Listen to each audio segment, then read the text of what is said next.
PNG Power Acting Managing Director Caroline Blacklock, commenting on the proposal of coal, says the PNG Power is looking more towards renewable energy. I don't think that strategically it also fits with PNG Power's plans. Our plans are clearly that we want distributed hydropower around the Ramu grid. We want to ensure that renewable technologies, as they become available at a cheaper cost, are what we are able to take advantage of.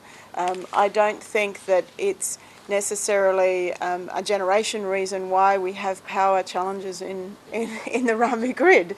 So if it was we needed emergency generation power, there are other solutions that we can do for that. I think that this is a very odd way of promoting a project which is, to me, not absolutely needed, seems to be very politically motivated. Mayur Resources had submitted a power purchase agreement proposal to PNG Power. We've done that. We've put a detailed power purchase agreement in place. As we know, there's been some changes in PNG Power that have occurred, management and the board, etc., and they're going through that. Ultimately, PNG Power's board and management need to assess that in accord with their request, and once they've assessed that, they then compare that with their other options.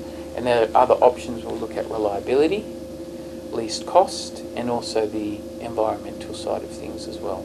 So we believe we've been able to tick all of those off. So PNG Power, it's in their court now to assess the project. The Minister for Energy, Sam Basil, an open supporter of the coal power station, has publicly said the ball was now in PNG Power's corner. The issue of license being given to Mayur Resources is up between the PNG Power Board and of course the developer themselves. But with PNG Power wary of the idea of a coal power station, what does this mean for Mayur's prospect of a coal power station? Ensure that we want more players other than PNG Power to enter the market so that there will be competition in providing power to our centers in Papua New Guinea. We will invite provincial governments, we will invite landowners, and we will also open up for bigger participation from landowners into project sites, for example, building of hydro dams or setting up a power station. And we've already negotiated some of those to ensure that the hosting province, hosting districts, the landowners must be part of those developments and ventures that people will take or companies will take into establishing energy or power generation. Exact specifics of the touted National Energy Bill have not been given out to the public just yet, as it is still being drafted. The Minister for Energy stating it will allow other energy companies, provincial governments and landowners to enter into agreements to supply energy without approval from the state-owned entity PNG Power. We are accepting this dirty fuel. Northern Governor Gary Juffa, who has openly gone against the idea of coal mining and the power station in PNG, says the National Energy Bill needs to be structured properly and should be based on renewable energy.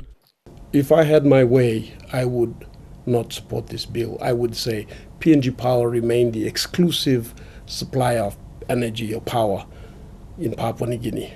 What needs to happen is it needs to be modernized, restructured, rebuilt, overhauled, etc., so that it is a effective, efficient, functioning entity that can do that. Now, failing that, then I would say that PNG-owned businesses be the only companies that are given the authority to have licenses to produce and supply power, and that provincial governments be given the authority to have that license as well, so they can generate some income for their provinces. Right now, the argument for cheaper versus cleaner energy has become the source of a debate that will continue until the National Energy Bill is tabled in Parliament, and even that information is still unclear.